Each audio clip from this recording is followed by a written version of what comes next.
Good afternoon. Good afternoon.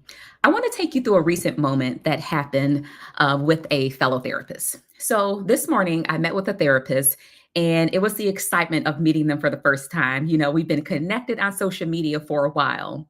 So, I'm sitting across from them. We're both looking at each other through the computer screen. I can immediately tell her shoulders were tense. As the clock switched over for us to start, um, I could just see this person wanting to just let it all out. And so they were tense, their head was a little low. So I took a deep breath and I said, "Thank you for being here." She sighed and I asked, "What's coming up for you?" And it came out. They said, "I'm burning out from direct care and therapy. I want to work with organizations because I know I'm just not done with serving people in this way.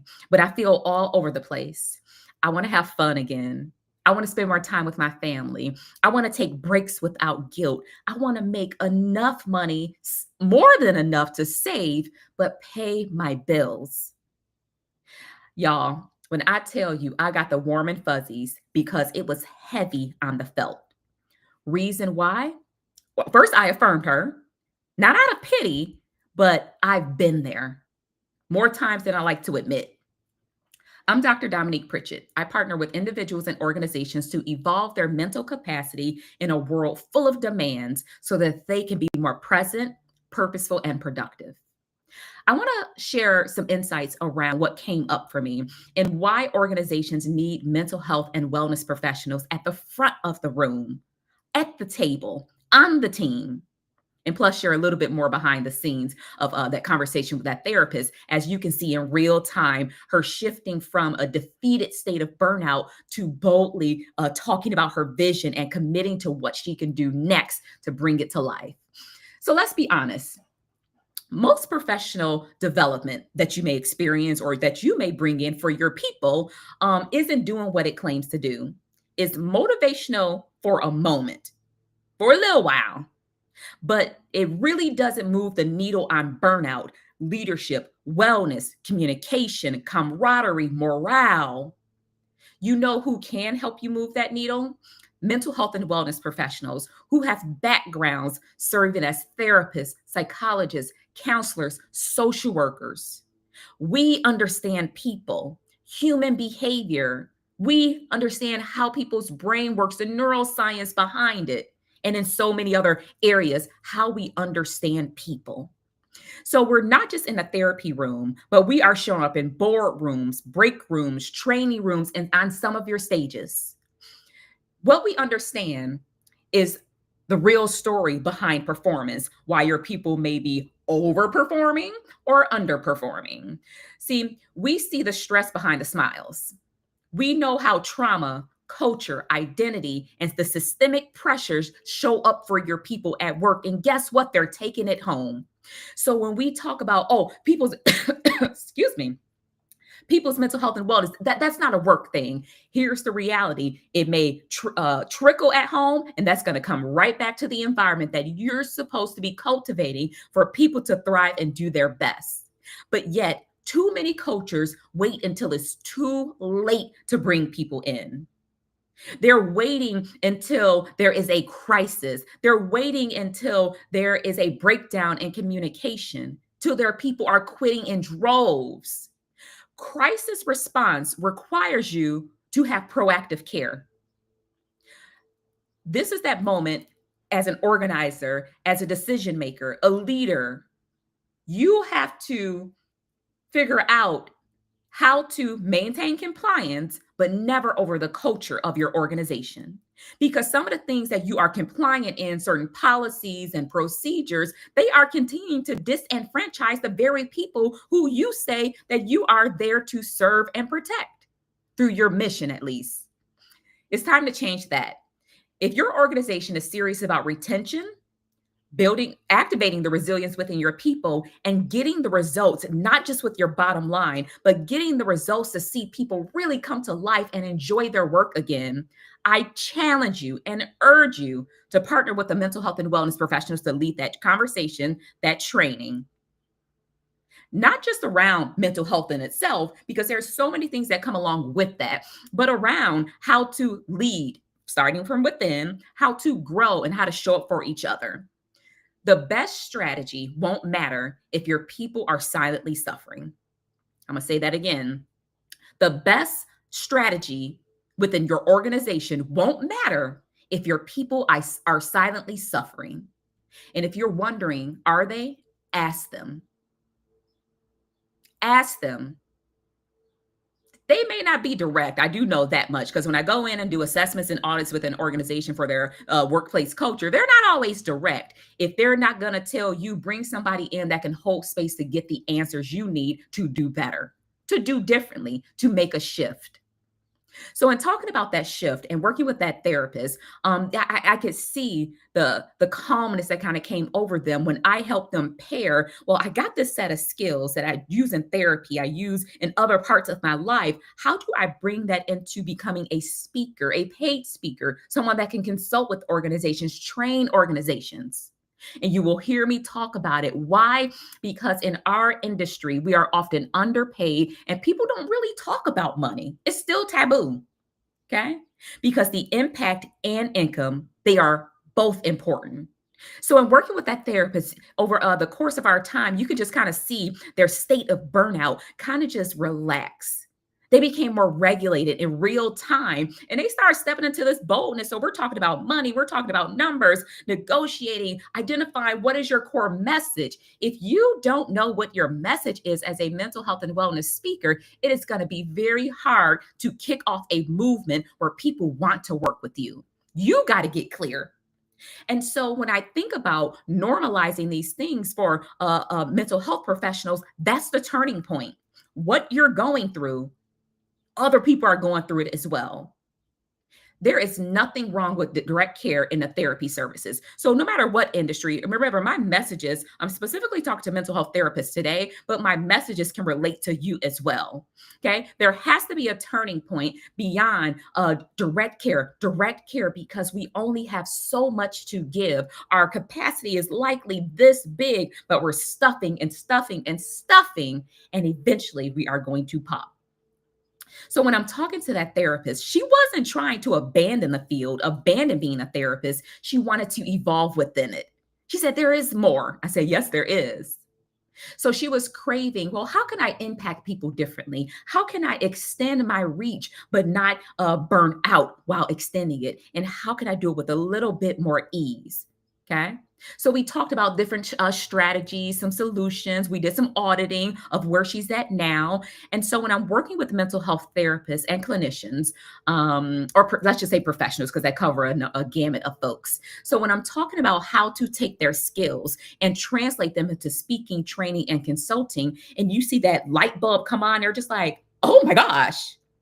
For example, someone I was working with this morning, they approach their therapeutic work using internal family systems. So if you don't know what that means, look it up. So internal family systems. So a lot of working parts of us that's helping us navigate life. Some of them are saying, girl, you better, the system inside of you is like, don't go over there. Don't go over there. It makes me think of the Disney movie with all the emotion characters, Inside Out. And so with internal family systems, you're doing a lot of internal work, systemic work within yourself, understanding how are all the systems operating or not operating. And so as she was talking, and my brain works in puzzles and works really fast. I said, what if you were working with mid-level leaders, helping them learn to lead within so that they can better, et cetera, et cetera, et cetera. And it was like, aha. When we have invested in the degrees, the certifications, the trainings, all the things to develop an expertise through a certain modality or avenue and how we treat our therapy clients, you best believe the same people that's showing up in your therapy office are the same people that's sitting in organizations, whether it's corporate organizations, community organizations, colleges and universities, or even your fellow clinicians. They're the same people that show up in your office, but now you're able to serve them in an environment where they spend a lot of time within their workplaces and organizations. And so with them, with this therapist, I acknowledged that internal fear that was coming up for her. And I said, how many people do you imagine has that same internal fear?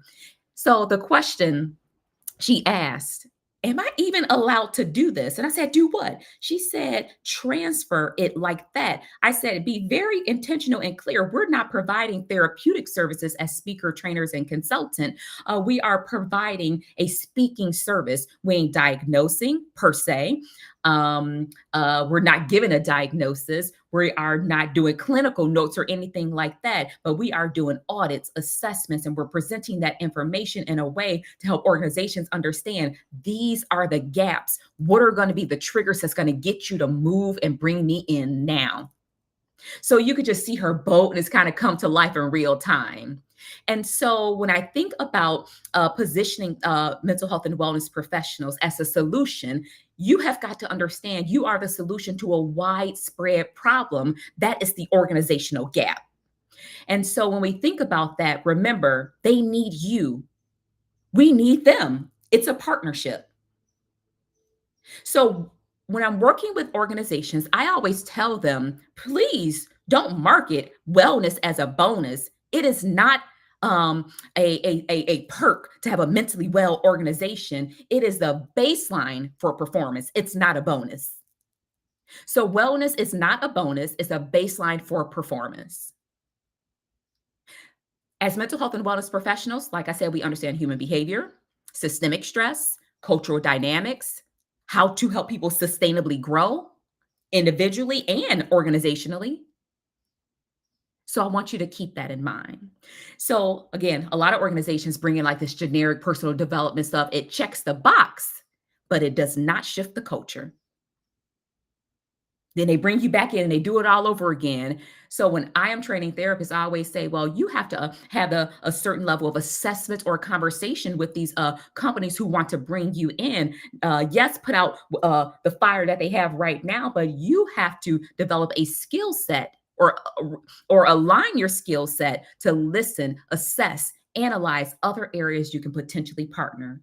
They may not even know that you are the choice for that. That's when I say we get to use our gifts as therapists because we are assessing, analyzing, synthesizing, and all of that in real time. And so when people say you just talk to people for a living, you just listen. Okay, what you don't see happening on the inside, we're working. Okay, we are working. So I want to invite you all. I want to give you an invitation to speak differently. Speak differently about what you do and how you can serve other people. And so, specifically for the mental health and wellness professionals that are listening or watching, wherever you are tuning in, if you've ever thought, I want to speak, I just don't know where to start. Okay. I don't really answer that question anymore. Where do I start? Because you've been speaking for a long time. You have been speaking as a therapist. You are speaking. That is your platform in your office, on your couch. That's your stage. So I need you to understand your expertise and experiences. It is enough. It is enough to get going and to sustain. So many people, when they feel like they might be inferior or they might have that imposter thing that shows up. Here's the thing: I fired imposter syndrome. There is no way I am second guessing whether I'm enough. Sure, there may be somebody richer than me. Sure, there may be someone that may have been in the industry longer than me. But ain't no way in hell I'm going to deny all the hard work I did to get there. Because while I'm denying, while other people we're sabotaging, there are mediocre people who are showing up, getting the opportunities we deserve too. But deserving it ain't enough. You have to go after them. So your expertise and your experiences is enough. Now it's about strategy. It's about quieting the noise. I don't focus a lot on what gurus are doing. I focus on what brings me harmony. Sure, I've invested thousands of dollars, all the way up to $45,000 a year for coaching programs. And I was like, but they got the sauce. Here's the reality. You have the secret sauce based on where you want to go and what you need to thrive as a speaker, trainer, or consultant. That was the pivotal moment for me when I realized I'm enough. I have what it takes and I get to make a living doing it. That was the turning point for me. There was no way myself and a therapist I work with could sustain with direct care forever. And I do work with a lot of solo private practice owners, whereas might be them and maybe an assistant or two or three. But here's the reality. No matter if you have a group practice or individual, the ability to sustain the years that you believe you want to contribute to the field, you have got to make some shifts, some pivots, and changes to sustain long term in the mental health field. So that was the shift I made. And when I see that light bulb happen in real time, and when I'm doing ongoing coaching with therapists and even working with organizations to help them identify other areas of mental health and wellness, people they can bring in. It's not just me, because I know if there's an area that comes up. I was recently working with a team out of the UK. And they mentioned that one of their ERGs, employee resource groups, they wanted to do more grounding activity, the sound bowl stuff. And I said, I got the person for you. You know, it's one of my goals to get trained in that. But I said, I got the person for you. They wanted to do less dialogue and more just grounding activity. So I said, I got the person for you. So like I said, you don't know where you need to be until you start getting very clear in your message, which is going to help you keep the momentum. So, if you are a mental health and wellness professional, I am hosting a 5-day series this week. Actually, we start tonight at 6 p.m. Central. I am hosting this series so that you all can get clear and more confident with how to utilize your skills and gifts as mental health and wellness professionals so that you can figure out, well, what is my speaker identity? Identify what is needed to pitch with confidence. What are the assets I needed? So today I worked with a therapist who I just said, get the foundations done. Then we'll go to step 2. Then with all of that, you're able to be better positioned to get your yeses where you're not scrambling and get paid for what you do. Okay. It is time that we shift from being embarrassed because, okay, I spoke for free all those times, or I charged somebody $200. Okay, well, if that's what you did, I hope you showed up and showed out. I don't care if there is one person in the room. I don't care if there's 600 people in the room. Show up and do what you do best. So, if that sounds like something you're interested in, we kick off tonight at 6 to 7 p.m. tonight. And then each night until June 6th, this Friday, we will be having a topic for that day. I need you to think about the bigger picture. Okay. Organizations don't need more speakers with fancy titles, fancy slides, and empty messages. They need more soulful, driven speakers who are also leaders with the lived experiences, your story, the depth of understanding how do people work and strategies to move them forward. So I invite you to start seeing yourself differently and what you can bring in your ecosystem, which is multiple avenues to use your gifts to run your business. So I welcome you all to join us tonight. If you head to the website, speaktothesoul.com/secret sauce series, or any link in my bio, you will find the information you need. Here's the thing. We have 5 classes this week, Monday through Friday. Each class is $97, or you can get the whole bundle, all 5 classes for $447. I shaved some dollars off. With the bundle, you get the replays for 14 days. Okay. Also, there will be a Q&A portion at the end of each class each evening. So I want to know, are you ready to evolve from being your current role, evolve, not abandon, into paid speaking? Let me know. Drop a yes or no. Also, be sure to share this. So thank you all so much. I hope y'all have a great day, and I look forward to you being at the Secret Sauce Speaker Series for mental health and wellness professionals tonight, starting at 6 p.m. Peace.